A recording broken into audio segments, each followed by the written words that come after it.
Untitled. The flow of the poet who knows the flow and bloat of a flowing nose knows a sick flow, and the nose blowing clears the mind.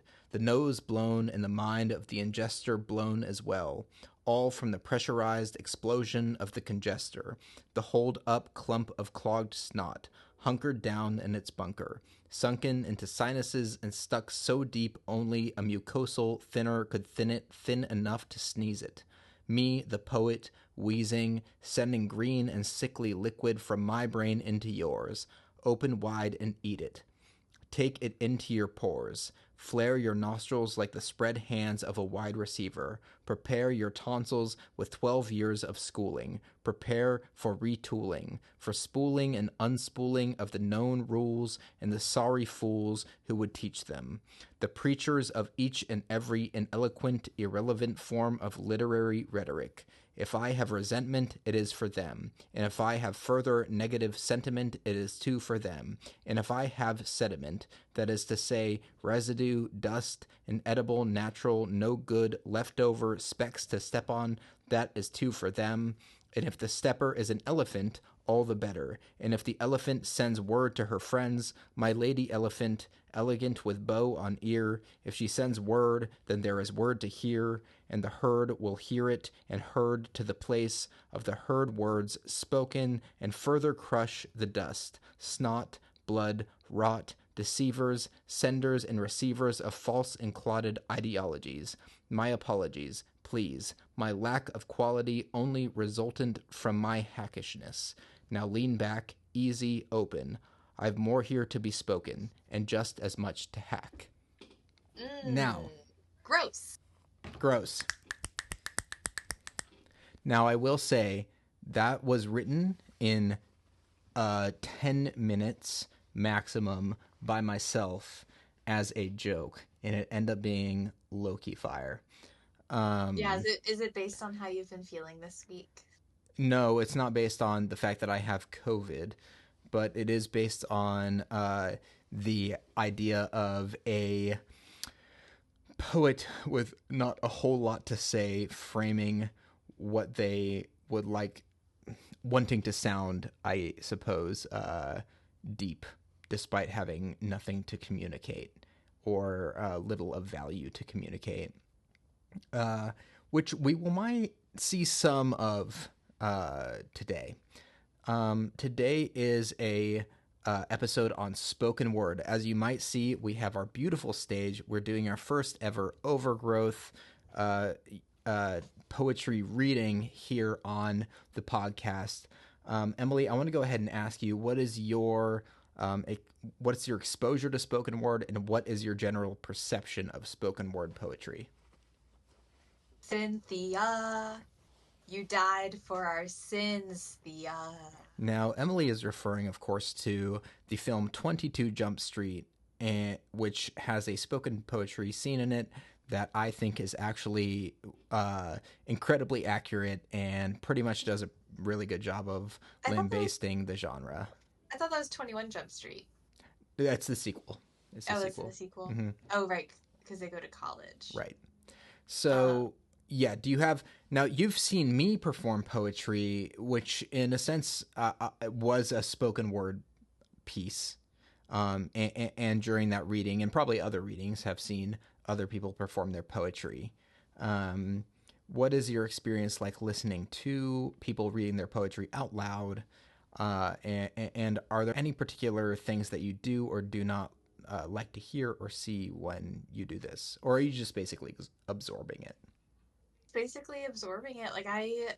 Because I've only really been to readings where you are also reading, I think I've sat through a lot less readings than you have, and so I probably haven't been able to pick up on the little quirks that would get to me. I guess, I feel like the main difference is, someone reading a poem versus someone doing slam poetry. I feel like I know it when I see it. Sure. We'll see a lot of slam poetry here, too. So for anyone unacquainted with the spoken word kind of practice, slam poetry is sort of a subgenre of spoken word, very much similar to how rap battle is a subgenre of rap.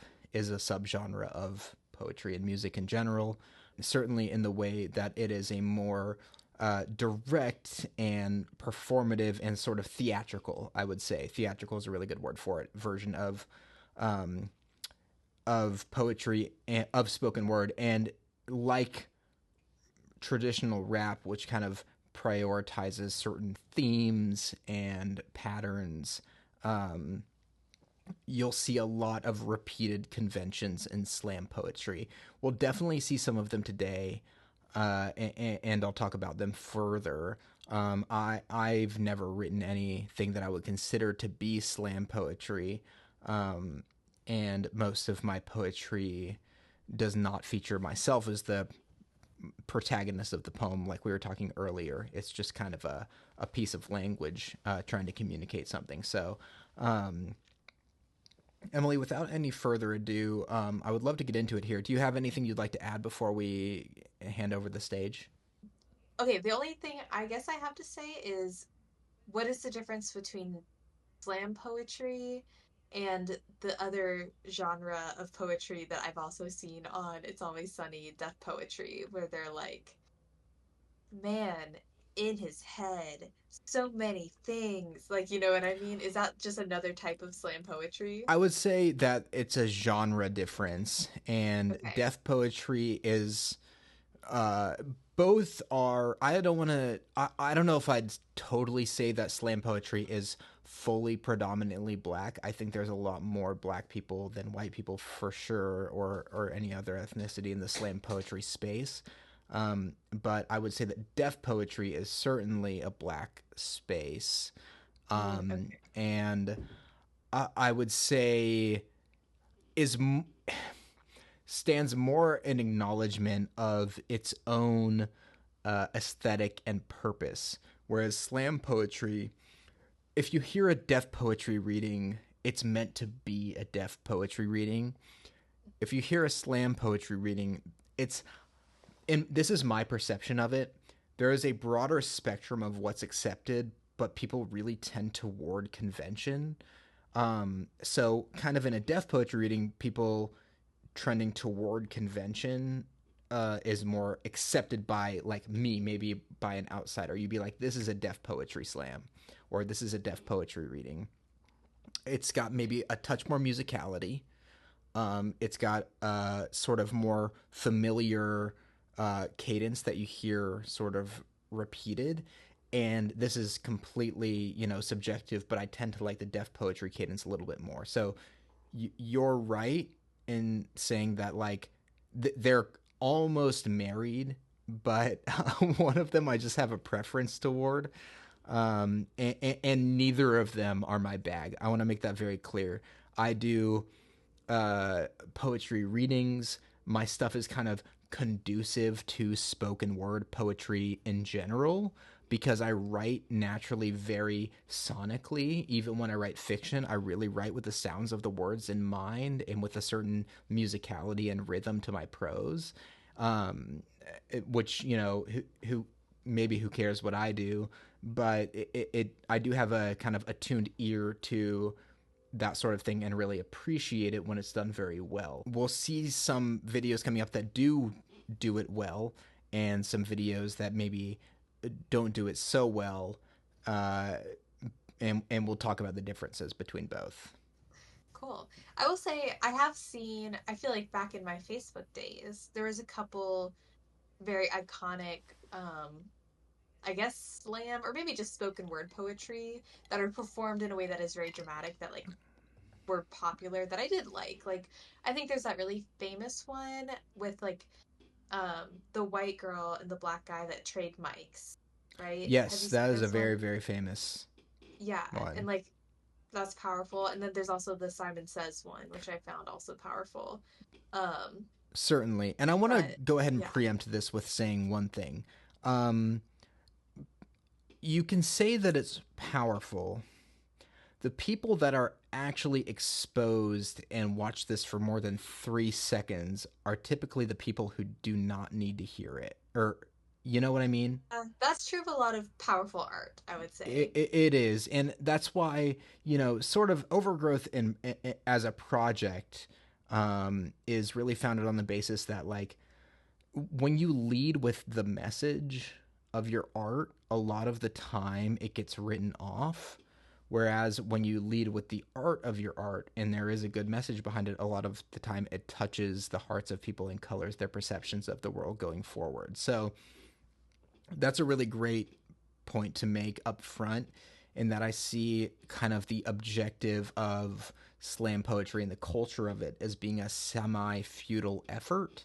And that's not to fully discourage it as an art, but it is to acknowledge that these people are reading to rooms of other people who are slam poets and agree Mhm. with them. Or the type of people who show up to poetry readings, like, we're not getting a lot of like MAGA hat wearing people showing up to poetry readings, if any ever, right? So you're it is a certain echo chamber, and there is a certain contingent of this world, and we'll see some of them today, that are really looking to get clout from that echo chamber and care a lot more about getting claps and agreement than getting than creating a self-sustaining artistic piece that is devoid of its message, admirable and masterfully crafted on its own merits. And that's something that we'll see some different today, in that regard. Some that like you watch and you're like, man, I don't know even what the message of that was, but that was awesome. And then you'll see some that go, I agree with everything that was said there, but that seemed a little bit like self-involved and like Okay. sympathy garnering. And then we'll also see some that are just a little bit off the wall, and we'll see some that are none of that. So, All uh, right. yeah, Well, let's get rolling here. yeah, let's start seeing it. All right, I'm gonna press play. Sounds good. And the psych ward says, there is no need to worry. This asylum was built to help you. And just like the straps on the stretcher that you rolled in on, we are going to keep you safe and secured. Notice the locked doors and all the cameras perched in the corners like hawks. We will be watching, but this is all for you and your well-being. You are sick, anxious, depressed, a danger to yourself. The state told us to hold you for 72 hours, but if you sign this paper, we could pretend your stay here this weekend is voluntary. Friday morning, you will be woken up by strangers in white coats and clipboards. You will be asked again and again and again about why and how you want to kill yourself. Be honest.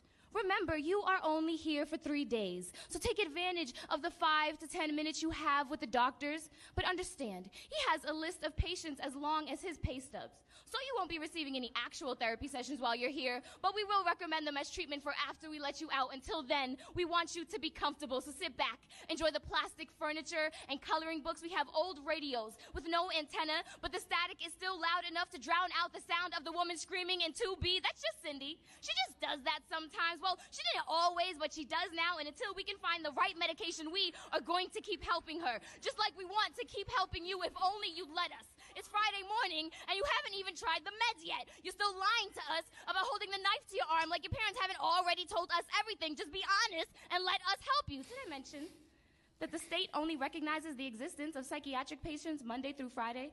Meaning the past Can 48 you hours pause you it? spent here didn't even count. Meaning we still have... So the Uh, what's your what can I get a mental health counselor's opinion on this person's gripes with their experience in the psych ward? I honestly, I think the psych ward, you don't want to have to go. No, No, it's not a good time, and it's every therapist's last, hopefully, it's their last resort to send you there. absolutely. So, I don't even It's know. not a hotel. No, there Do, would be security cameras. You don't get your shoelaces. You don't get sharp objects. no, and the amenities are not top notch, and you do have to take your pills. And I would like to add, just, this is a little bit nitpicky, but I don't think if you get paid more, your pay stubs are longer. Yeah, that's the thing. And I also think there's like there's no evidence that quite like there's no evidence given here that this person should not necessarily have been there, or that they really wronged her in any way. Like, a psych ward is definitely an imperfect system, but like the things that are being listed here are like not necessarily do you understand what I'm saying? I do. Like, there are lots of problems with it, but so far what we've heard aren't usually the problems with Not it. at Like, all.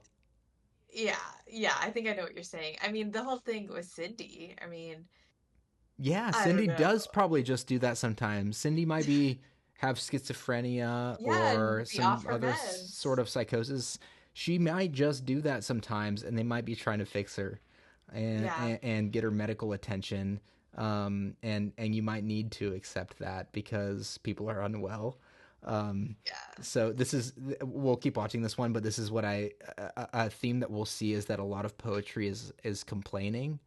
Mm, Not even just spoken word, but poetry in general is complaining about your life and your experiences, which can be helpful if it's truly cathartic and introspective, and you have something insightful about it to yeah. say. But if you're just like, my stay in the psych ward was suboptimal, like, It's like, it's yeah, gonna be, it's gonna be, it's gonna be. It really will be. yeah, And sometimes it's necessary, sometimes it's not, and that probably sucks more, sure. being there feeling like you don't really need to be there. Uh, but I also like I kind of feel like she's literally describing like Shutter Island, and it's like your normal like going to Wolfson's is not like going to Shutter Island. You know what I She mean? feels like she's describing Shutter Island like it's a crazy, like, Yeah. horrific situation that, like, she couldn't sleep in her own bed and, like, couldn't have her phone and had to take Mhm. medicine. But, like, really she's just describing, like, getting medical attention Yeah. from, like, a So, place probably publicly funded, like a publicly funded hospital. um so anyway, yeah, let's go ahead and keep okay, we'll going. finish this one. Have time for a breakthrough or a breakdown, this is a good thing. This means we still have time to help you. And I can see that you're getting upset, but do not walk away from me with tears streaming and knuckles buried in palms. That type of body language is aggressive, and we might have to do something about that. A sedative, maybe diazepam. Perhaps. I don't think being alone is best for you right now. Maybe you should spend time with the other patients.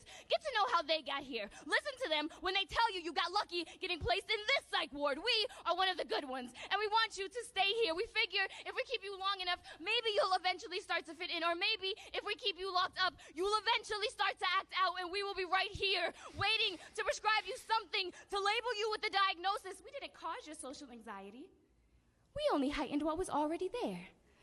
We just want to see you reach your full potential as a patient. We told you. This asylum was built to help you. Okay, go ahead and pause it. That's the end there. Wow. Yeah. The goal of the psych ward is not to keep you there. Yeah, I've Like, heard some horror stories of, like, private asylums that really want to come up with reasons to keep you there so the yeah. insurance can run out. Um, I don't know if you've ever heard of anything like that. I'm not an expert on that. I'm not going to really I mean, speak to it. I would believe that, like, Sure. just like there's scammy places anywhere. But also, like, we just started using the word asylum because she was, but like that's not even what most places call it, Sure. you know? Um, She might live in she might live in Gotham City, and she might that be getting shipped to the city outskirts to Arkham, where they're. But Emily, this is really maybe a bad thing to say, but is there anything about her presentation that is convincing the audience that she should not have been in there? I think that is probably not a good thing to say. I have serious, severe, lifelong mental health issues. I swear, I'm so sympathetic to this struggle. But man, and I'm a poet. Come Yeah. on, man. Come on, man. You gotta be Yeah. perceptive to your presentation But versus your that's message. the whole bit. That's the whole thing with this type of poetry. My understanding is like you're basically doing a monologue. Yeah, you're doing a monologue, but there's a lot of ways to do a monologue. Like That's true. you you That's true. uh I also don't really understand quite, and this is the biggest thing, like from just an artistic perspective, I don't really understand her point here, like what she wants to take away from this to be.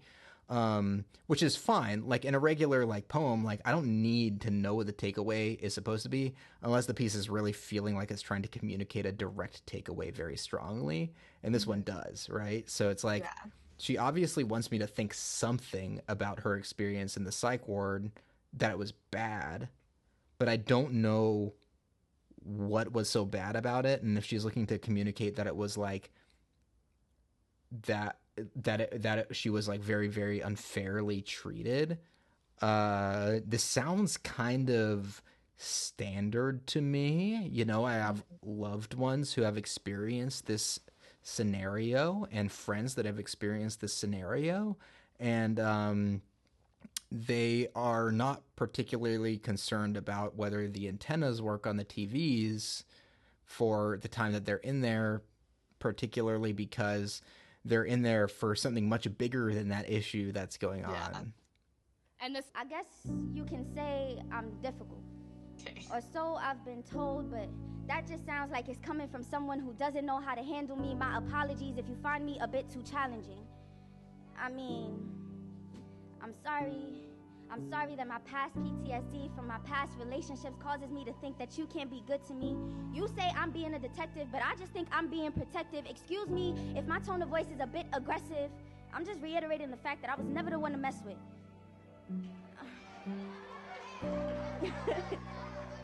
I mean, I'm sorry. I let it happen again. I let past experiences with shitty ass men dictate the way I interact with you. And I really want to trust, but it's obvious I still have some issues I need to get through. I never said that loving me was going to be easy. But if you're going to, do not excuse my assertiveness for inability to be submissive. I just know what I want, so I'm making sure you understand the mission. Listen. I know that I am no walk in the park. I am a lot to handle, and sometimes I'm overly sensitive, so some days you may feel like I'm not even fucking with you, but on those days I need you to make sure that you don't take it personal. I'm not saying I won't work with you, I'm saying that sometimes I need a little more reassurance than normal. I have crippling anxiety that I don't necessarily speak about, so I hope it doesn't bother you when I ask you to bear with me. I hope I'm not asking you for too much when I ask if you still like me, because last night while we were asleep, you let go of me a little bit too quickly. Paranoid. I know. You want to pause? You have something to say there? I never said it was easy. The music is, I know it's a little bit cheating yeah, to have it's added in definitely music. cheating. Like, okay, I know poetry doesn't have to rhyme, but the way Yeah. that she emphasizes certain words almost implies that it does rhyme with something else she said. And so she emphasized the word sensitive, and then I was just waiting for it to rhyme with anything, and it didn't. But I'm like, the way that she is saying this is the only thing keeping this from being like a brick that someone texts you at 3 in the morning. Okay, I think that's a really good point, and I think I want to give her certain props for that, Mhm. right? Like, That's true. yeah, It's like I think half of that, the art is presenting it. and that was kind of my point with this one when I selected it, was her presentation is really nice and her sonics are really good. Like she has a very she has a good delivery generally. And I know you said like some of it is meant to rhyme. I think when I'm maybe a little bit more exposed them to contemporary Mhm. poetry, and when I read even my stuff like that one I read right off the bat, like it doesn't have end rhyme. It has like kind Mhm. of infrequent rhyme, placed all around it, and just repeated syllables and repeated consonants, um and just kind of coalesces to make this whole sort of aesthetically pleasing sonic experience, which I think that, in my opinion, she does very, very well. And I think she has a good cadence, and um, I certainly appreciate that. But you're right. And what I would say here, and this is honestly coming from my fiction editor perspective, which is basically my writing editor perspective as a whole, is, and we'll listen to the rest of it, but tell me one thing about this relationship that is distinct to this relationship, you know? Give me an example of a situation that you experienced. And we might hear one, but it might be like vaguer than like when you said that you don't love me, like maybe that's specific to this relationship, but like, man, were they ever in the kitchen and something very specific happened and it exemplified something about their dynamic? Yeah. That is to Something like me, just like a creative like angle on it. yeah, an angle for sure, and something that, you know, what makes art pop is kind of planting an image in somebody's mind a lot of the time, something that they can latch onto. Now, sometimes people try and do that way too much, which we'll see one of those later. But when you're kind of drifting over the surface and offering kind of a lot of generalities that maybe are really relatable and that can help you become popular if a lot of people can relate to your thing, but can also lessen your impact, because you know what you're really trying to do is provoke thought where somebody empathizes with your experience, not have somebody say, I would like to just like imprint my own experience right on top of what you're saying. And every word of this could hypothetically be about me, or 50% of the words could hypothetically about me. It's about finding those deeper messages in more personalized pieces of art that are where you get that enlightenment, and you can extrapolate that then to being like, oh, the time that they were in the kitchen reminds me of the time that I was over here with this person, and the argument wasn't about what to have for dinner. The argument was about, you know, whether or not he should go fly fishing so much. But like, I understand that, and even that is kind of shallow, but like it's associating things with which you are not directly acquainted, building empathy for other people in certain situations, and allowing you to reanalyze and process your own life in new ways because you were exposed to somebody who articulated something very, very well. So certain props, and then certain definitely notes for improvement, although this person will never see this and it seems like they're doing all right. So Yeah, they've got almost 300,000 likes. So yeah, this is for people who are looking to make their own stuff, obviously, and for us to kind of get a comprehensive view of some of this stuff, and not say how you could become more successful or popular by doing certain things, but saying how you can maybe make some better, more impactful art. Yeah.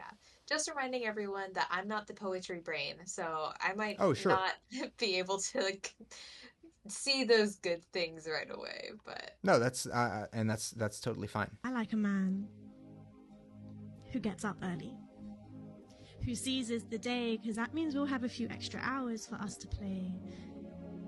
I like a man who can make some decisions for me, because God knows I struggle. But there's never a decision between me and work because we both prioritize the hustle. I'll be in Victoria's Secret, getting my underwear fixed. All right, I'd like to pause it there. getting your underwear fixed. Yeah. Do you think it means something different Britishly?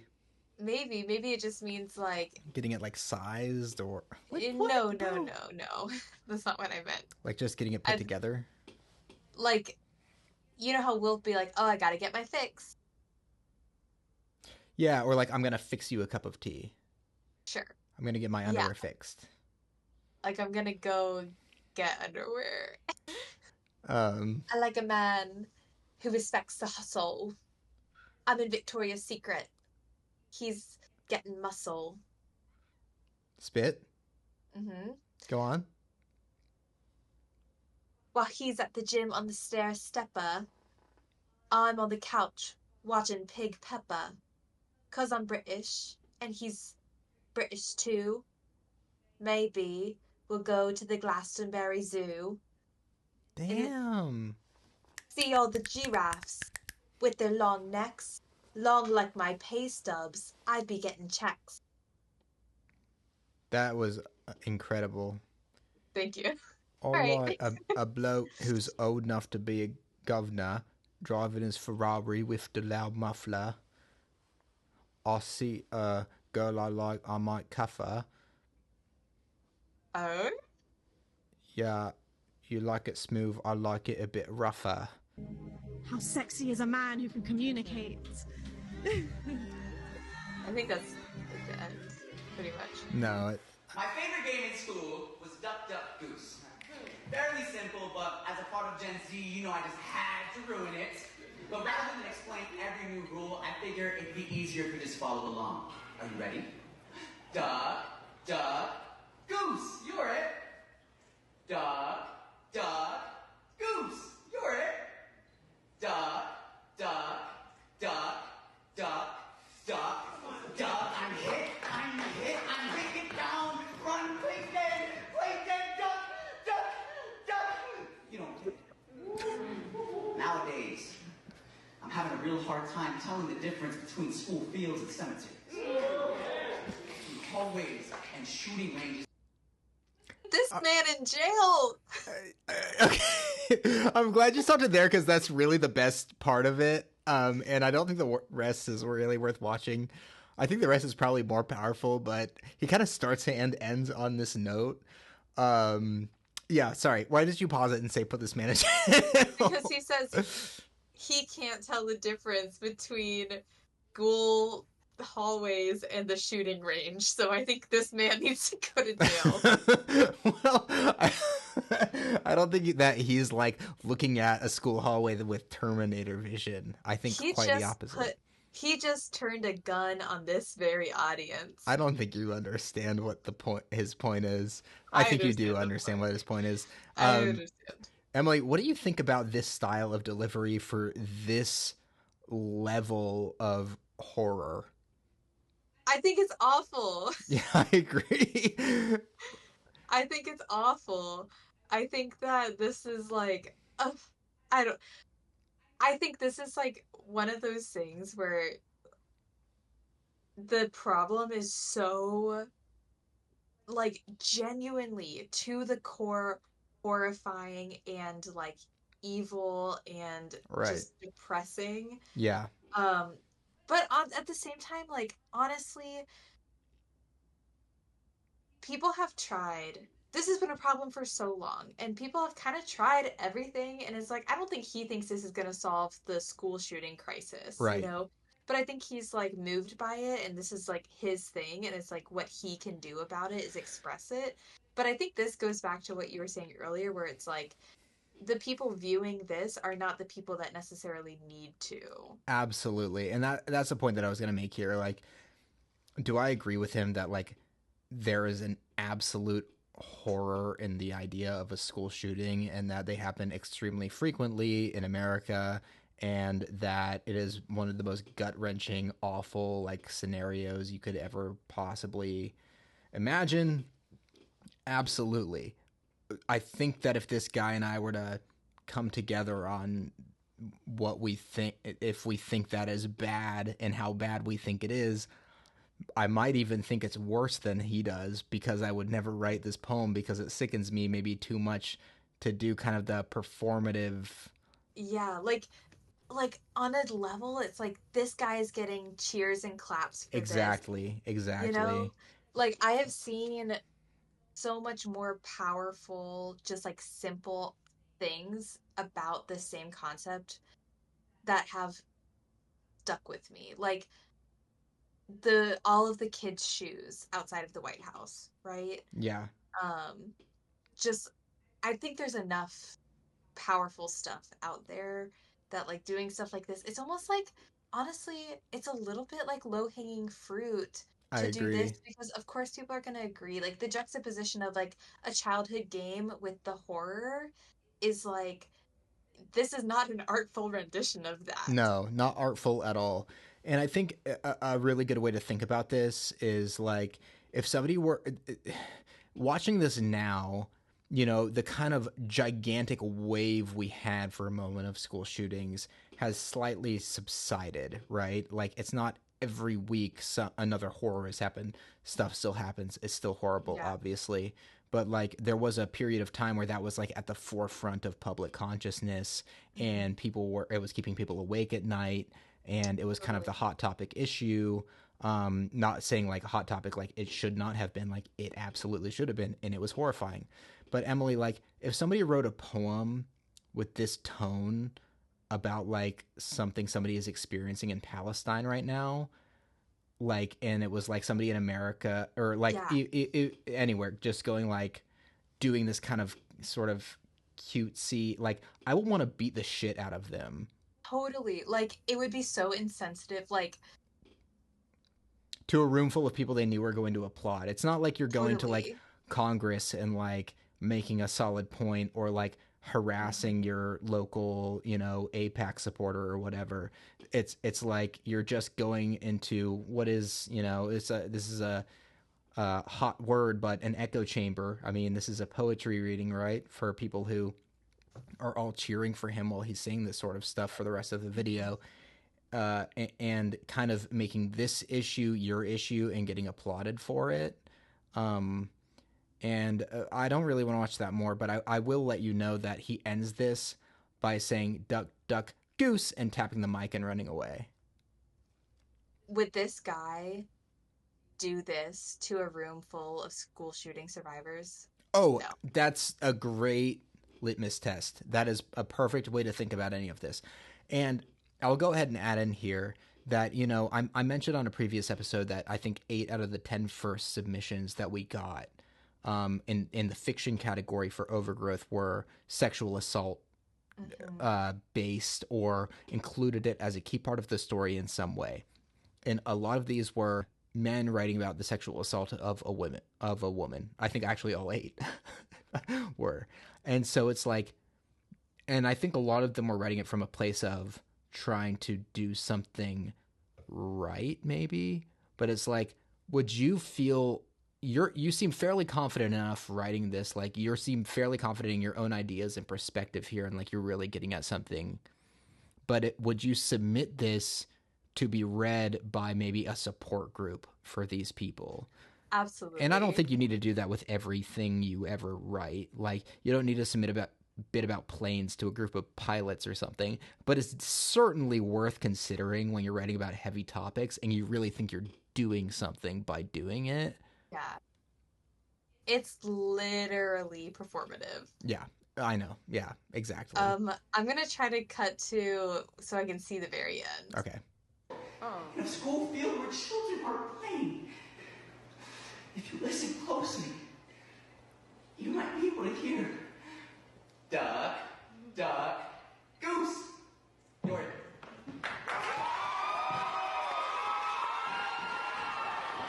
Yeah, pretty gross. Okay, pause it here. Okay. This lady is awesome. I love this. This is a great counterexample to somebody talking about gun violence. I'm not kidding. I'm not being ironic. I just love it. Sounds melodic, and I'm really excited to hear it. This is dope. Sonically, this is good. Sonically, cool. There's I wouldn't like say like every part of it is. This is in a Amiri Baraka, like we were talking about, right? But like in general, out of a lot of these videos that we watch, her kind of delivery is very distinctive and actually powerful. And I think this kind of showcases, this is one of the better examples that we'll get of the way that like maybe somebody could stumble across a video of this form and be like, cool. Damn, you know, that's kind of cool. Awesome. And it's also funny and in its own way and just kind of impressive. It's very singular and it doesn't really have that exact same cadence that a lot of these people all sort of write in. It's very distinctive in that way. So I appreciated it for those reasons. So cool. I want to see it. Yeah. My blicky upon the dresser, my blicky up in the trunk. Every real American loves their guns. Their pole, my piece, carrying that heat, strapped up, gap tucked the glizzy in some cities. My blicky. My son and his friends hypothesize on ways to stay alive in case chemistry turns Columbine. What's more American than that? 632 mass shootings this year alone. My blicky in your classroom, or your local tops, or a bowling alley. My son plays with this number in his mouth. 632, my blicky, if it's fourth period. On the second day of the week, and one man with 2 9s and a Mac 11 comes to manifest his destiny in your child's elementary school, how long will it take for the police to enter the building? Protocol says, pray. Protocol says little Johnny gave Jazz permission to use his blood in case she has to play dead. 632 mass shootings, 641 dead. What's more American than bombs bursting in your child's elementary school? Protocol says, one nation under my blicky up in the trunk. His license loaded and legal in 40 states. What's safe to my blicky up in your church or your local gas station or community playground if it's 2:30 in the afternoon? And one man unloads 48 rounds into your local ER. How long will it take before you can be seen? Protocol says, pray. Protocol says, my blicky costs less than your copay. 649 mass shootings this year alone. What's more American than the body count? Protocol says, indivisible with liberty and guns for all. My son plays with this number in his mouth. 649, my blicky. If one man with a 3,000-page manifesto can purchase 2 scats and 3 assault rifles 48 hours after his release from a 5150, how long will it take before he can turn your local bar into breaking news? My son and his friends have done the math, are counting the exits and timing the getaway, while Americans are taking shots and getting drunk or standing their ground, round after round, reloaded and dizzy. What's more American than your children and their friends rounding to the nearest tent and carrying over the casualties? What's more American than how casually we govern our guns? Protocol says, sweet land of liberty, where blood floods the street, land where the people die, by bullets we legalize. My blicky, my gat, my scat, your pole, my piece, stay strapped. What's more American than that? Whew. Oh my God. Sick, right? That was, I got chills. Yeah. I teared up at the part with the blood. Like, this is literally a combination of what the guy we just watched and the psych ward girl wishes. Totally. You know? Yeah. And it's, that was amazing. That was, like, the difference is palpable. You notice how we didn't pause it? You notice how we I know. didn't I was thinking that too. I was like, I have it? nothing to say. Like, I just want to let her talk. The part where she, like, this is another part of it too, is like, and this is something I probably should have said off the top. Pretty much all poetry is kind of written to be read aloud. It's sort of like a dual art in that way. Like this, I mean, customarily, right? But like working active kind of poets today, you know, current poet laureate but to Terrence Hayes, like one of my favorites, and these people, like, they do poetry readings and they're very adept at reading their work aloud, and they consider that when writing their poetry. Poetry is a very sonic art, and that's just to say that what she is doing is so based in her performance without being disingenuous, and it feels that way because for 2 reasons. First of all, the language is just better, and the general meter of it is better, the musicality of it is better, and then most importantly, the performance is better. Like, it is legitimately, like, if she is acting, if she's able to conjure these emotions to present her poetry to you, she's way better at it than the last person. When she acts like she's angry, she allows herself to get angry, reconnect with the content the way she was feeling maybe when she initially wrote it, or just like tap into that performer's ability to present it, that obviously the last person that we watched had difficulty with. So when she raises her hands and says the Mac 11 and the Manifest Destiny, like, you feel that. You feel like she's angry when she's reading it, not like she's pretending to be angry when she's doing it. Absolutely. And I also think, like, circling way back to that one we watched earlier with the girl with the poem, you were like, give me something specific. So this isn't just about any relationship. Sure. Like, the specificity of this one versus the Duck Duck Goose one, which to be fair, I didn't watch the whole thing, but I imagine it didn't get much more specific than, Sure, you know, what I saw. This feels so much more real, you know, whereas that is like, that's about the concept, but this just feels like way more real in like a very tangible way. All right, you ready? Hey, Dad. My 5th birthday party is coming up, and this year I think I'm getting an ice cream cake. Do you like ice cream cake? Well, I'll save you a slice. Love you, Brandon. Hey, Dad. My 10th birthday party is next week, and when I woke up this morning, the first thing Mom said was, "Dang, you look just like your daddy." Maybe that's why my reflection is so unfamiliar sometimes. Anyways, I really hope you can make it to the party this year. I miss you a lot. All right, well, I'll see you at the party. Hopefully. Sincerely, Brandon. Hey, Tyrone. I just turned 16 years old today, and about a week ago, I thought about inviting you to my birthday party this year, because all the kids at school always ask, are you going to make it? And I always end up telling them that you're out of town. Now, Mama told me stop lying so much, but technically you are out of town, so I guess I wasn't really lying, because what's a little half-truth when you've only ever known half your roots? But I'm tired of sticking up for you.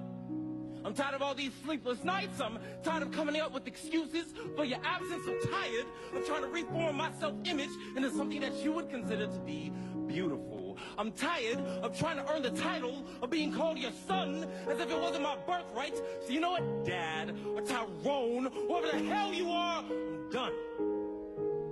Because all I ever wanted was for you to acknowledge my existence. But despite my persistence, I haven't even met resistance, just absence. And I hate the fact that I still want you here.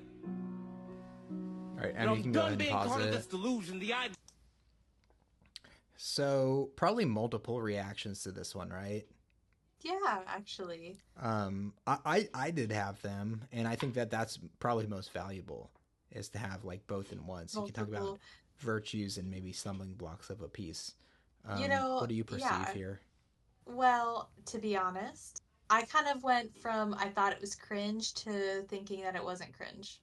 Yeah, and I think that as the piece goes on, it becomes less cringe, and I think that I kind of cut it off right after we see it become less cringe and more empathetic or sympathetic of a situation. And I think that what's worth saying here is that this is one that has both virtues and vices. I think that taking you on kind of this journey of the way that this person experienced this issue is powerful. And I think that there are certain lines in this that kind of like hit you in a good way. The switching from Dad to Tyrone and all of that. But then there's also this element of kind of like, man, if you start your poem with, "Hey, Dad," kind of smiling, like, that's going to undercut your message. Like, it's a bummer that it does, but it does, man. Like, I think that's the piece where I was like, oh, this is like a little corny. But like, honestly, it's not. I think it's just like choosing to use the birthday party as an example is kind of like, totally, you know, totally. It's a little overplayed, but I really do think that the way the poem progresses kind of makes up for that. Definitely, because if this is this person's reality, then like there is a wealth of authenticity there, right? And probably more specific examples that this person can recall that they can then convey to somebody who may never have had this experience, that hits them a little bit closer than like somebody not showing up to their birthday party. It's also worth mentioning, like, he says that like all his friends are asking if his dad's going to be at his 16th birthday party. That seems like, to me, a little bit like I'm not in this person's scenario, but I can't really imagine when I was 16 my friends caring whether or not my dad was at my birthday party, right? Like, yeah. The birthday parties are a vehicle for this larger message, and the larger message eventually gets delivered without that vehicle in a way that is good, but the way that it shows up is like kind of corny at first. And it's almost a missed opportunity, because think of how powerful it would be were he able to say a more specific example, something I've never considered, right? An experience that this person's probably had that I've never had, about like some other thing that specific event that their father missed, or that they a way that they felt let down, that is somewhere my dad's always been there for me, or that I've never considered they wouldn't be there for me in, and that would really hit a point with me and open my eyes to the fact that like, oh yeah, like I grew up with like a dad who was in my life and was very a good and attentive father, and I know that some people didn't have that, but it hits you in a different way when you hear it expressed very eloquently and personally, and individualistically by a person. And I think that this person has that experience, but in a way they're sort of failing to express anything that I wouldn't immediately conceptualize as a bad and absent father. Sure, it's a little bit the same as like, you didn't come to my recital. One time my dad missed my birthday party. And it was like one of those things where I was like, well, he's just like always working. Like, I guess he didn't care enough to show up. But it turns out he was stuck in an elevator. Okay. So Emily's referring to the Oscar. Did it win an Oscar? Was it even nominated? No way. Should have been. Freaking should have been. The Eric Roberts film Elevator. Starring Julia Roberts' brother. Probably the greatest movie ever, but well, not even his best movie, honestly. No. That's just what happens in that movie. Yeah. I don't know. So, yeah. We like it. I wouldn't recommend it. Do you want to finish this one, or do you want me to skip? Let's go ahead and move on to the next one. Okay. All right. Hey, one. It's not that I want to be obnoxious. I cut it off there on purpose. You can go ahead and pause it. You decided against that. No, I just liked that. I love that. I've been watching all these like people like just somebody's starting their thing with, it's not that I want to be obnoxious. I'm just like, that's how I start every conversation. Yeah, totally. It's like, all right, listen, if that's how your poem's starting, I do not trust this poem at all not to be obnoxious, and there's a lot of poetry out there. Okay, I was gonna say this. We've seen a lot from this account, Button Poetry, and I was like, this is majorly punching down. This person only got 480 likes, but this was only posted 3 days ago. So we don't get that many likes. That's not punching down. It's not punching down for us, but like the others, they're pretty safe. They're couched at like 500,000 likes. No. Don't be sad for Button Poetry. Button Poetry is big, Emily. If this person only got 480 likes on Button Poetry, then they're not doing too well, because Button Poetry is one of the biggest accounts posting this stuff, both on YouTube and on TikTok. And they are posting dog shit at a higher clip than perhaps any other profile that I have come across in my time doing this this sort of thing. Did they post the Blicky lady?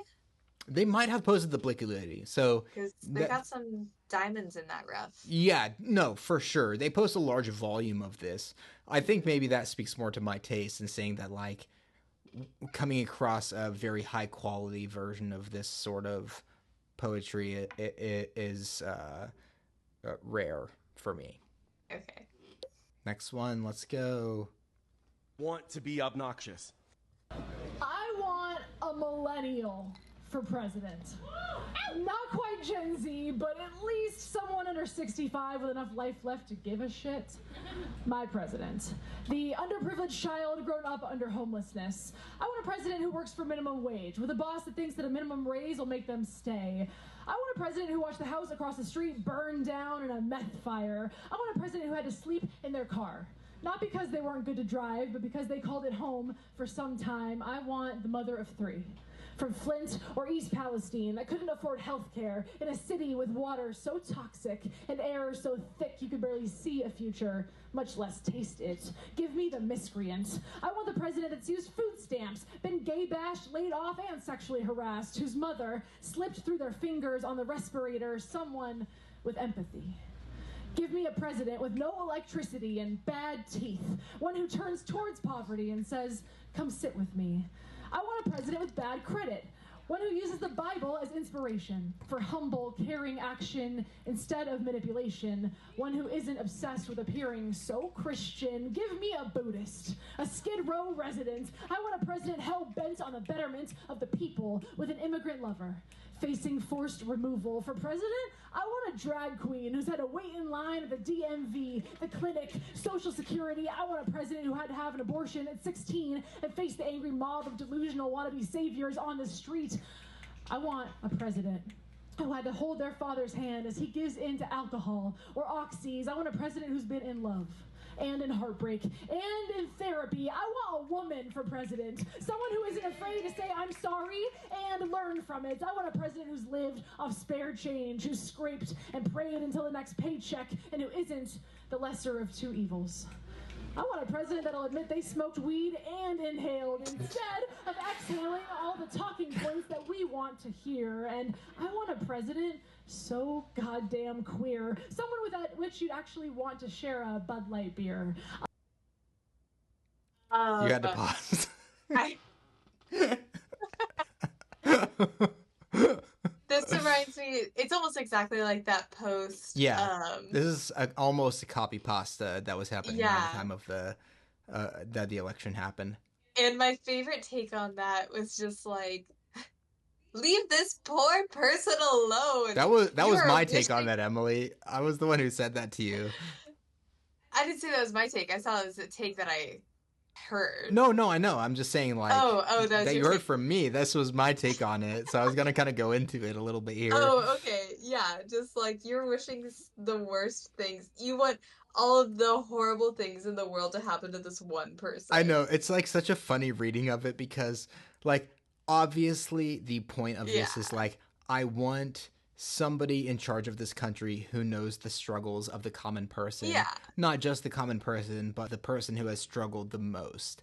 And if that were to happen, they would be empathetic to this the plight of the common person in a way that our current leaders are not.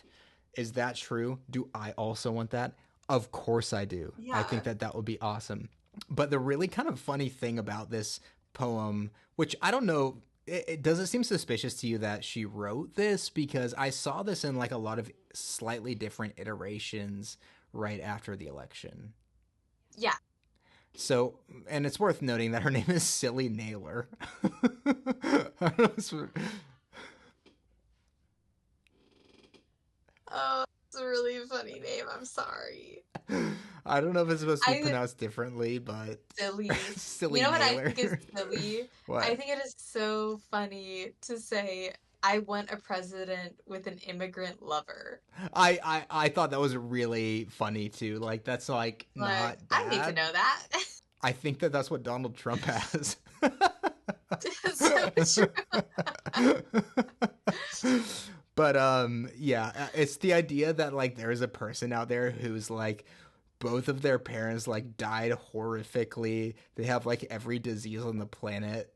They're like homeless. They have horrible credit, and like she wants Rickety Cricket. She wants Rickety Cricket from It's Always Sunny to be the president. And my take when I first read this, after the thing, what I said to you was like, I was like, I sincerely hope for the sake of the person that this person's describing that they do not exist. Because if somebody has experienced all of these horrors, I think that this problem could really be solved by putting the word "or" where the word "and" is, you know? Absolutely. Not being like, I want a president whose parents died from overdose and has been incarcerated and has horrible credit and has had an abortion and has like all of this stuff. Just say "or," you know? Yeah. I want a president who's experienced like a few of the common, not like every bad thing that could ever happen to a person in their life. I imagined it, and I want somebody who experienced all of it to be the president. Maybe like pick 3. Pick 3. Pick 3, and I'll take that. Absolutely. Honestly. One's not enough because, you know, one as could you happen to pointed out, anybody, and they could have brushed it off as an anomaly. I want to know why it isn't possible to end this vicious cycle and ever be able to reconcile all of these things. So tell me, who of you would vote this way? Mic drop. Mic drop. Emily, when I was watching this, I had sort of a vision of me telling this woman like something that like being like, yeah, I didn't vote in this last election because, you know, I just thought that like what Joe Biden was doing in Israel was so reprehensible. I really couldn't bring myself to do it. And then having her like back me into a corner and unhinge her jaw like a viper and stretch it like, you know, 5'11" wide and swallowing my body whole. That's profiling though. If she wasn't a blonde white lady, I might think that her politics are woke AF and that she is on the ultra hip leftist train. I think you would probably still find some of it silly overall. Oh, well, the poem for sure. I just don't know that I would have the image of her backing me into a corner and swallowing me like a snake. Oh, I see. Yeah. That's strictly for white women. I guess so. I don't know if you've seen those cartoons of where Taylor Swift is like an evil monster composed of like many amorphous parts that like hunts down and consumes Travis Kelce in them for like what is your algorithm? I don't know, man. I like experimental fiction. What can I say? I guess so. All right. Next one. Let's go on. I was gonna try and describe you poetically, but you just a bitch in my eyes. I love that. That's sick. Be belittling my feelings all the time. I should have beat your ass the moment I had the chance. T. The moment I see you, more than likely, I'ma beat your ass blue. C. I cared enough for you that I pretended to come so you wouldn't feel embarrassed or nothing. H. Oh, your ugly ass. No, I ain't letting shit go. And I put that on my bro. Bitch. Y'all excuse my language. You can probably pause it there. That in, so that's awesome. That's so that's dope. Hilarious. That's really funny. Her delivery is so awesome. Like she's she so got nonchalant. Really funny. Yeah, really good. I like that one a lot. I wish it has like it's not that different from the one that we watched where I was saying that one poet was too nondescript about their relationship. Mm-hmm. Like this one's also nondescript about his relationship, but it's very funny and it's delivered in such a way that it's just enjoyable. So humor goes a long way. It does. Hello. When I say hello, I mean thank you. When I say thank you, I mean I adore you. And when I say I adore you, I mean I will check your horoscope. Seen this girl. I mean, when you leave the balloons that you carry in your laughter behind on my ceiling, well, I like them better than flowers. My body is a garden rooted in gratitude. Thank you is the biggest poem I've got inside of me. Me? I am a campfire cold hearts like to sit around and roast their marshmallows in. But when I say campfire, I mean tiny furnace. Little light lady, I mean I am not the path of least resistance. But I swear I was struck by lightning, bang, boom, wow, this one time at Coachella when Jay-Z brought out Beyonce. I mean I am flawless. Procrastinator. My heart is a messy bedroom I always distract myself from cleaning. I digress. So... Okay. In therapy, Uh-huh. this is what we might call a tangential thought process, or even flight of ideas. Yeah. Because one thing does not lead to the next. No, it doesn't. For me, this is what I would call word salad. And poetic word salad. And I think that, I talk a lot about language-driven writing, and I think that that's really good, to have language-driven writing where you kind of let the syllables, let the words, let the sentences where they break drive you, but carry it through to the next sentence for more than the next few words, because this person is certainly creating an effect which is a very stream of consciousness, but in doing so kind of loses any semblance of meaning. And this is a very stated purpose of Overgrowth. It's in our poetry submission guidelines. We believe that the essential idea of poetry is to illuminate and not to obscure. So if you're trying to impress somebody by being obscure, or in this case maybe random, that it is invaluable.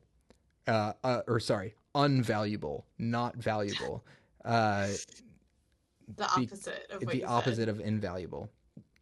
Because you end up communicating essentially nothing, and what you're saying is pure aesthetic. And there are other writers that are kind of like that. I think a lot of people might cite Ginsberg like that, even though there's enough study on Ginsberg's work, or people resonate with his work enough to kind of parse meaning from it, or E.E. Cummings and people like that aesthetic certainly has its own value. But now I will say the difference between E.E. Cummings and Allen Ginsberg in their ability to cultivate an aesthetic is that sets an extremely, extremely high bar, right? Like, Emily, we mentioned Twin Peaks, I think, on the last episode. David Lynch can do something that's purely feeling and aesthetic. Mm-hmm. He still has a level of cohesion to his material that comparing this person's art to his seems maybe a little bit offensive to David Lynch, but at the same time, he is very aesthetically and just kind of feeling and moment by moment driven, but he obviously has a clear vision for what he would like to communicate through these aesthetics.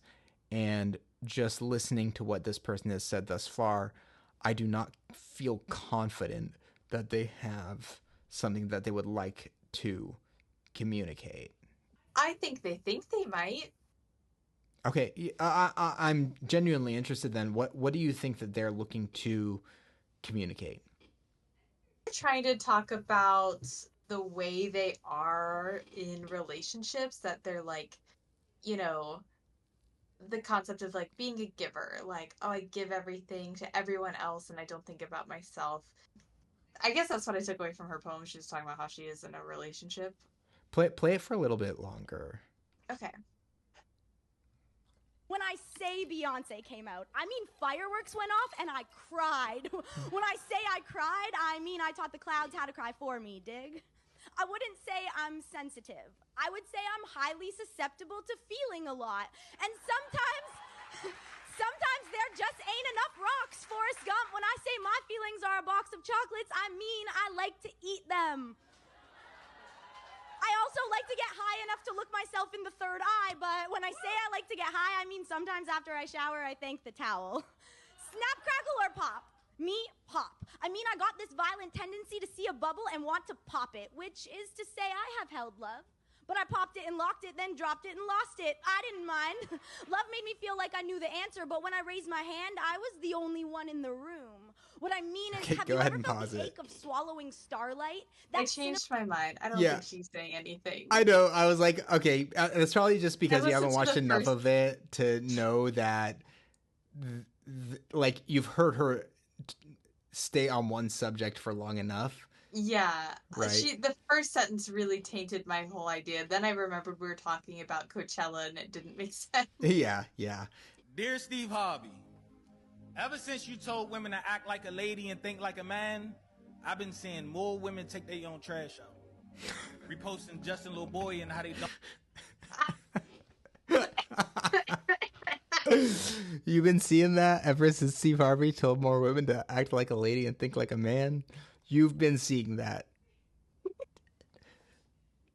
Which, by the way, we picked up this book in Barnes & Noble one time. Yeah. And it was insane. I was shocked. I was honestly surprised. Like, it was insane. Look, for viewers, I am, if you know me in real life, you know that I'm a pretty incredibly what you might call progressive or leftist or even radical to some members of my family person. But at the same time, I am not particularly easily offended. Emily, is that fair to say? Yeah. Definitely. My sensibilities are so much more fragile than yours. Yeah. Steve Harvey's book, I was like, what? I was like, it's crazy. Yeah. It's pretty surprising, like, the level of, like, just purported knowledge on gender differentials and misogyny. Like, just that he asks people to accept whole cloth on his word in there. Yeah, but it is really funny to me, even though this person seems to be saying something at Steve Harvey about his work, the idea that you've perceived more women taking the trash out at all is pretty, I don't think I would notice that trend myself. But spit. I would think not. Like, are you watching our neighbors take out the trash? Not on purpose. This is so what Carlos sees every time I take out the trash. He's like, totally. Oh my gosh, he's like, I can't believe. I've seen his lady take out the trash. That's like the tone of this one. Yeah. I'll play a little more, but if you end up cutting it for time, that's totally fine. All good. Because there were some other things that made me laugh in here, but yeah, let's roll with it. Don't need a man, but got they cash up in the bio asking for a handout. I mean, you say you want a man, but you ain't doing nothing to stand out. Remember, Gina still got married to Martin. Y'all rather take the Tommy and Pam route. I mean, you say you want a man, but you just want an enabler that's going to tell you you're right in every situation. You want a traditional man to pay your traditional rent, but you got a modern day attitude in a modern generation. It don't work like that. And half the men you talk to ain't got jobs and don't work like that. I mean, you say you want a provider, but all you got to bring to the table is baggage, and it's okay as long as it's a Birkin bag. Damn. It's so like that's such a good that's such a good Drake line. That's it. Well, we know how he feels about Birkin bags. Yeah, is that what he has? Yes. For our listeners who don't know, Drake has a closet full of Birkin bags for his eventual wife, which is really cool. He has a dowry. Sorry,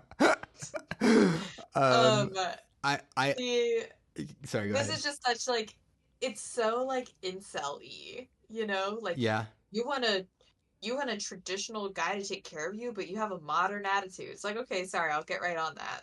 Yes, I agree. And I don't want to say that this guy is an incel, but I get you saying that it's incel-y in the way that it's like, I think that a lot of people would like agree, like, oh, women say they want to be independent, but yet they're so shallow.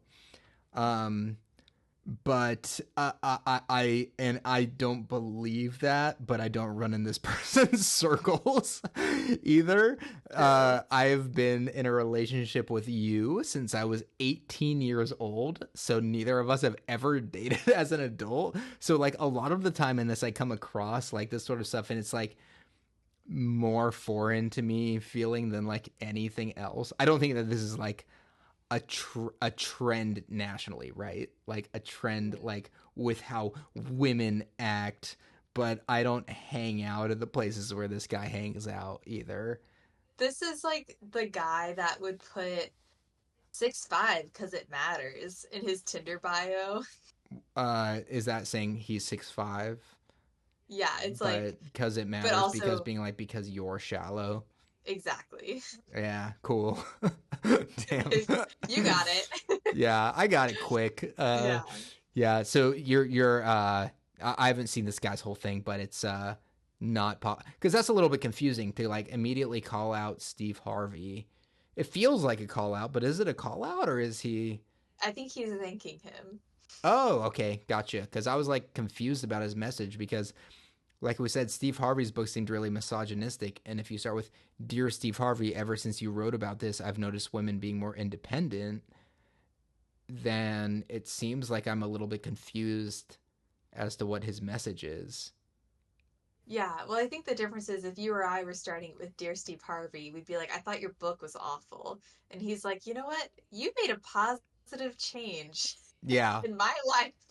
Also, I think like it's really funny. This is pretty off topic, but like I don't think Steve Harvey, from what I know about him from a pop culture perspective, has had very good relationship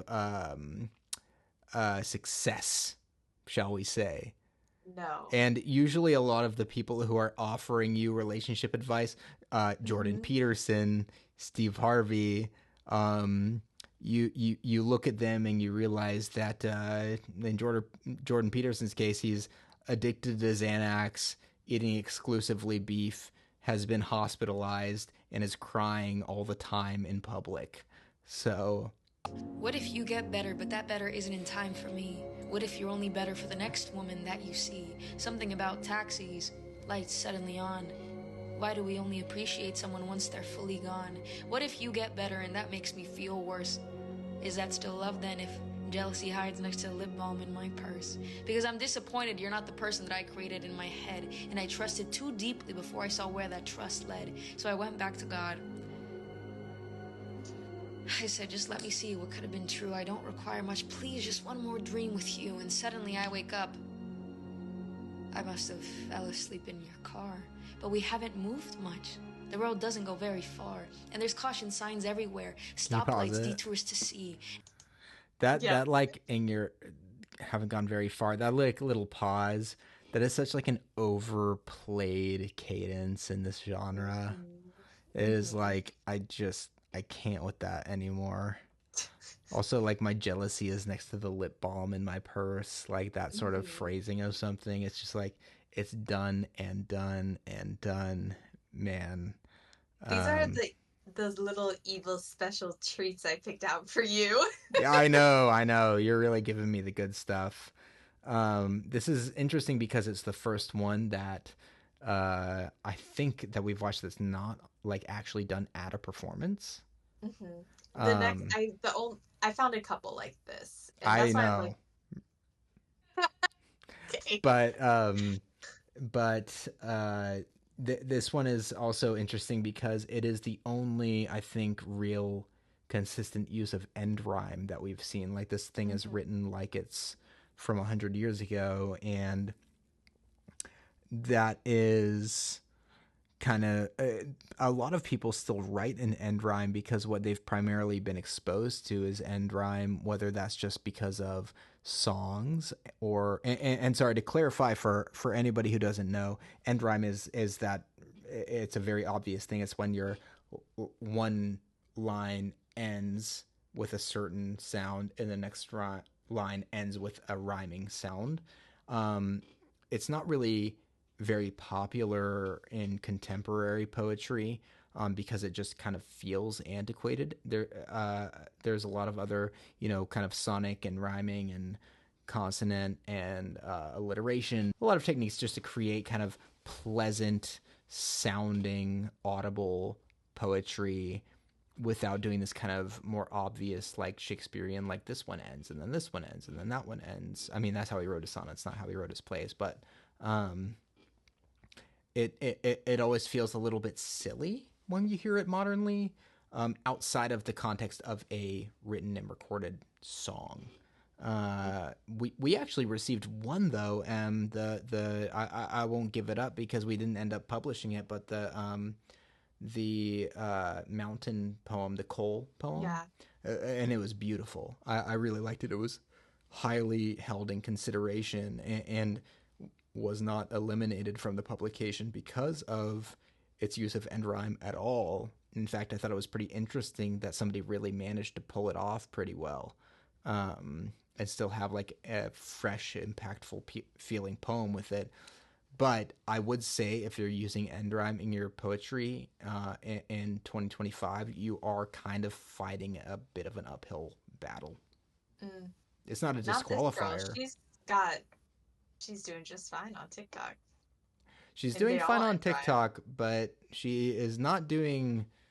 This is another sort of stated value of mine and of my publications is that popularity and success are two completely different ideas to me. Did you notice that this is part 905?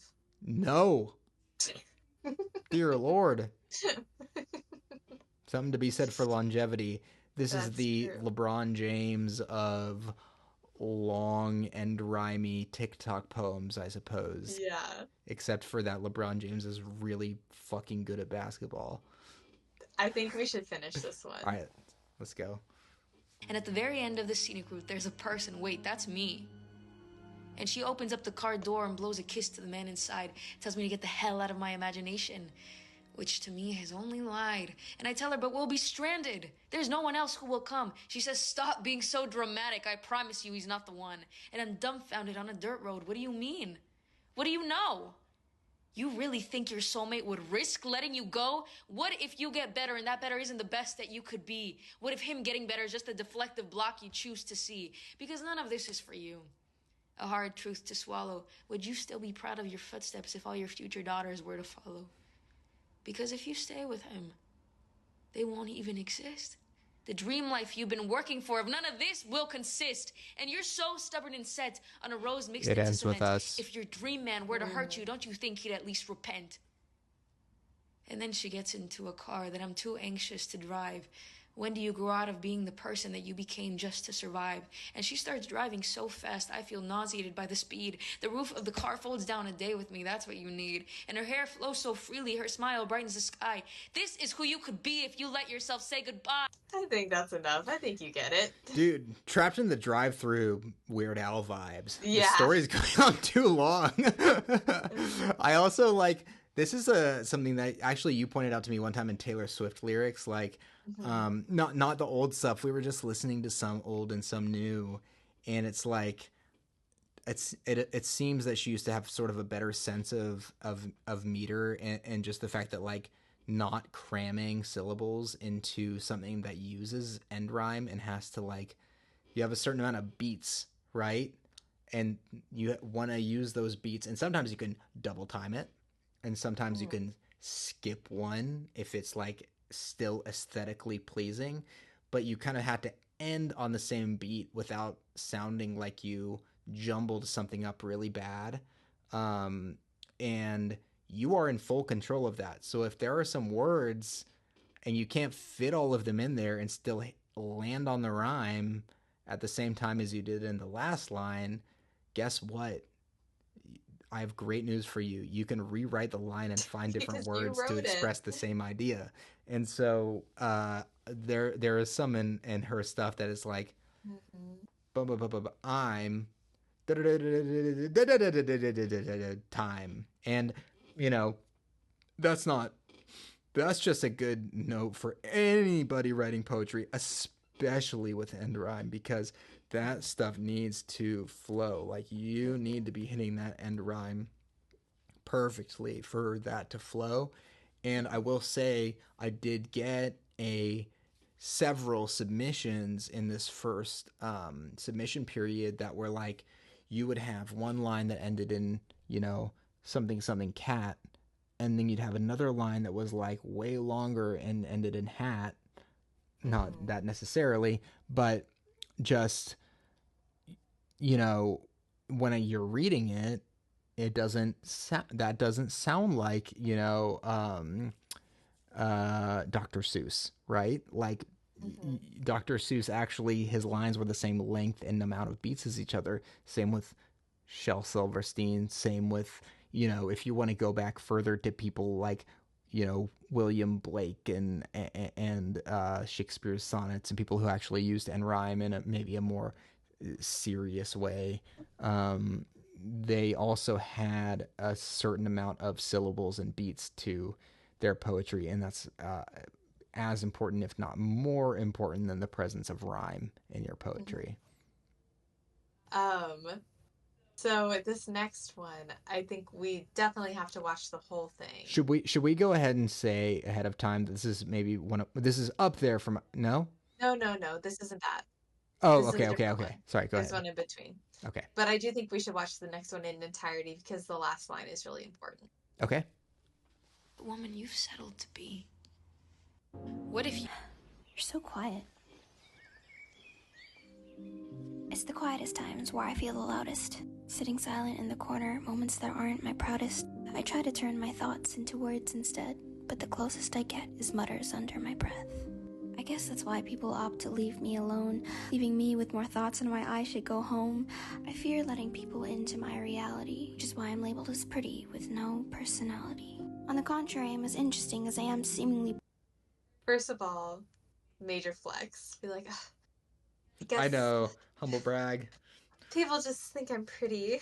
Yeah, I will say just right off the bat, like, first of all, obviously, as a project, this is pretty cringe. But in terms of what we were just talking about, just to relate it back, at least it's metered correctly, or more correctly, I would say. There's still some rushing here, but you are at least kind of, each line is about the length of the one before it and ends in a rhyme, so.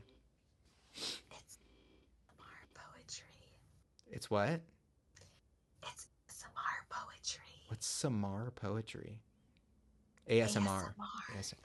ASMR poetry hour. All right, let's go ahead and let's continue. boring, but I'd rather be discovered than spill my life story. It's the fear that keeps me from saying too much. The more quiet I am, the less there is to judge. Maybe I play it too safe. I don't take risks too often, too quick to blame other people. I forget I am the problem. I would say thank you for listening to me air myself out, but you didn't hear me. How could you? I never said any of this out loud.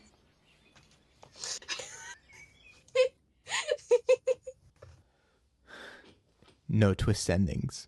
I will add this to my poetry guidelines as well as my fiction guidelines. That sucks.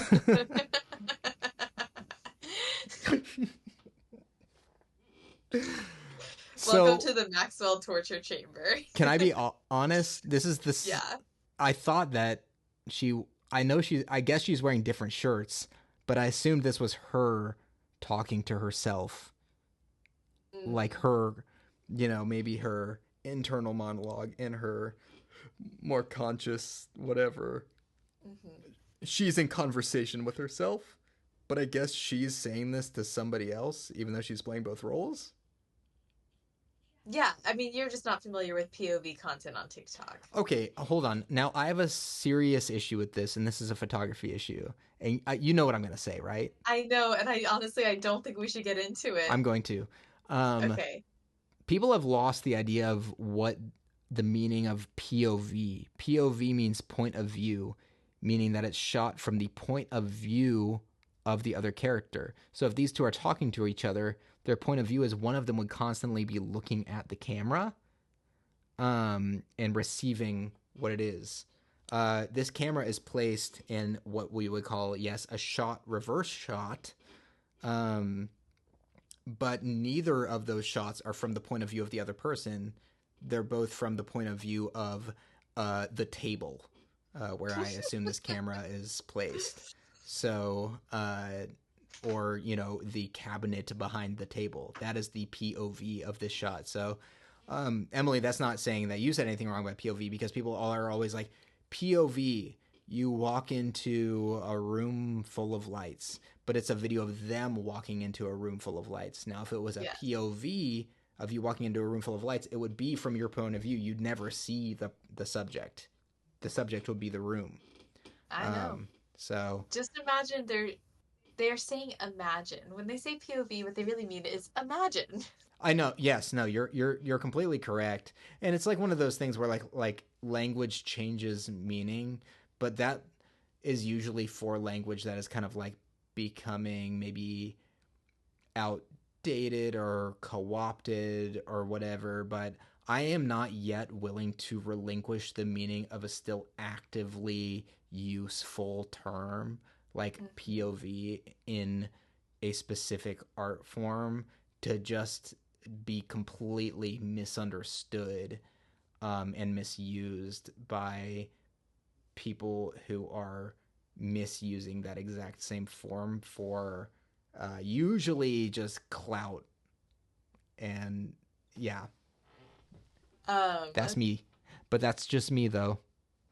So, should we watch our favorite guy? Yes, so I should go ahead and say that this is a guy that probably irritates me more than almost anybody else on the internet. I think there's one or two people, and there are awful people on the internet that say worse things than this person, but kind of the level of actually like offensive things being said is always very low.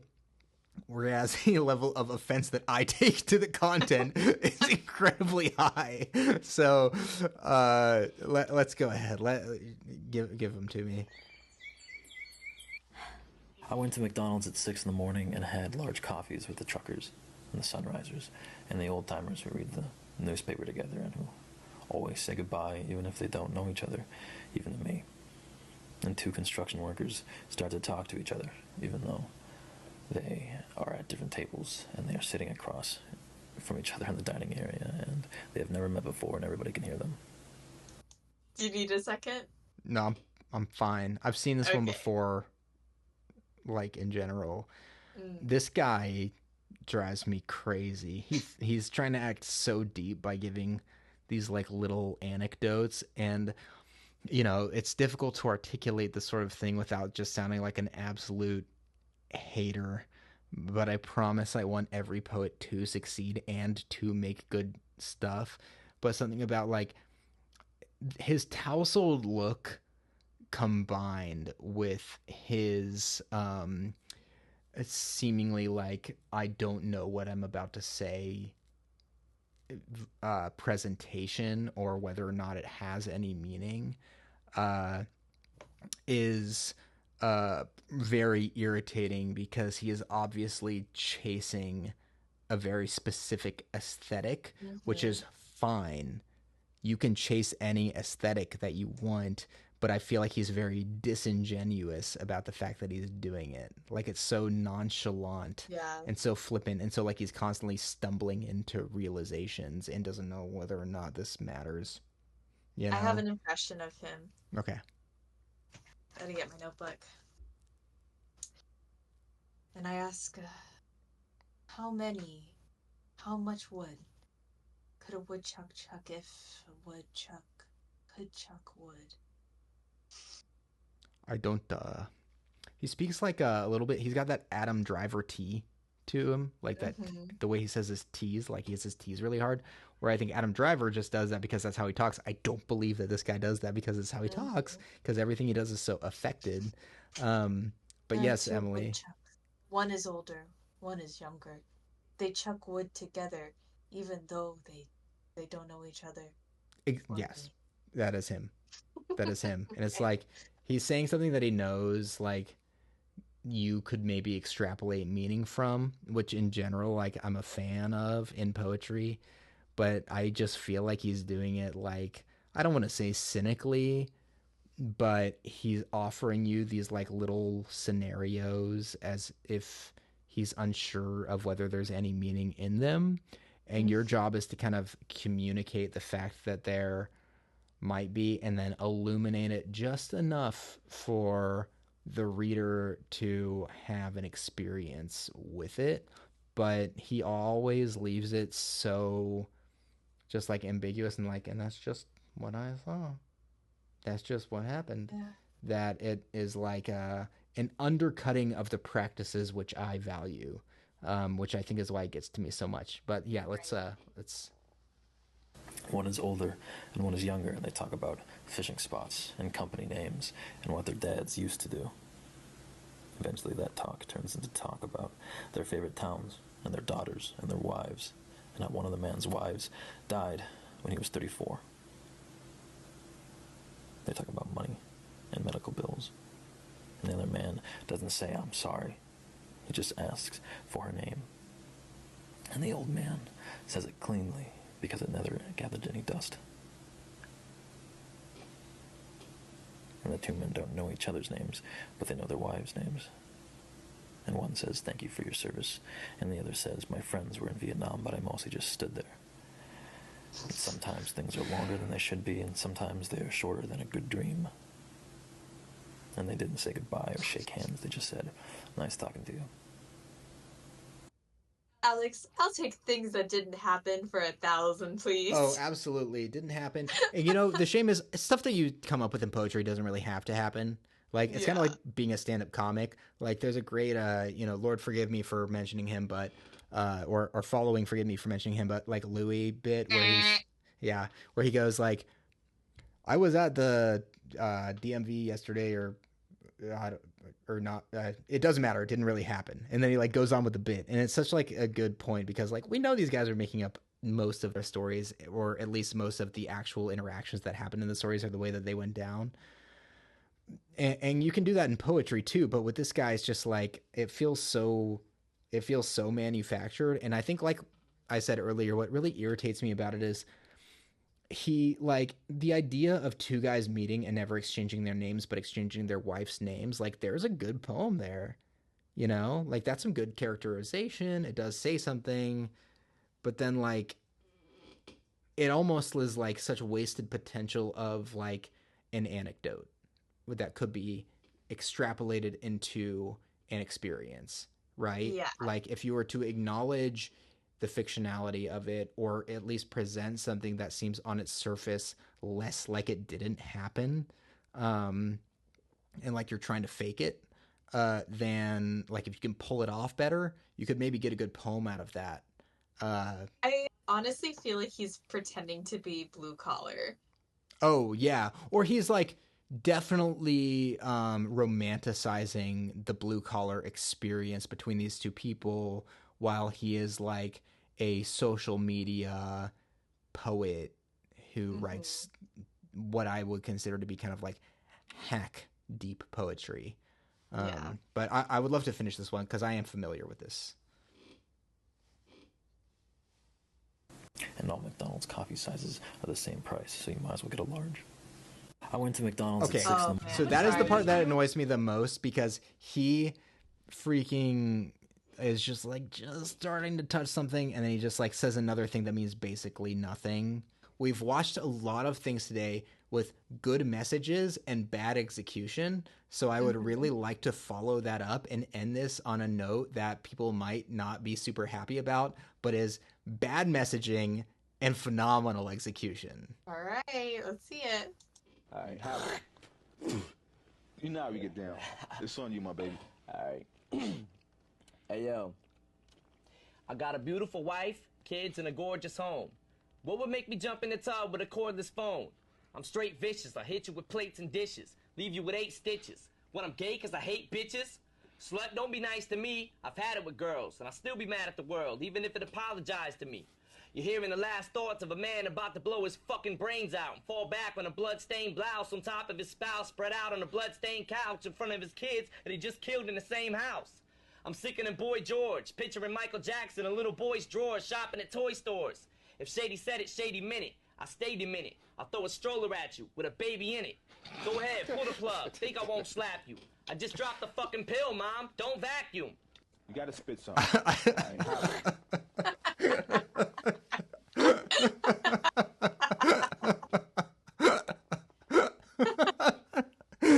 He rocks, man. Oh my god. There are few people that I find as funny or enjoyable to listen to troll as Mr. Marshall Mathers here. And despite all of that, and my personal affinity for him as a rap fan, even as he is in a lot of people's eyes gotten more cringe, his ability to make words rhyme and sound good when spoken out of his mouth is sort of unparalleled. And so I would like to go ahead and, to the detriment of our listeners and yourself, announce the impending Eminem episode that I've been putting together. What, really? Yes. So don't worry. It won't be soon because I want it to be comprehensive. And there's good things and bad things to say because this is an individual with a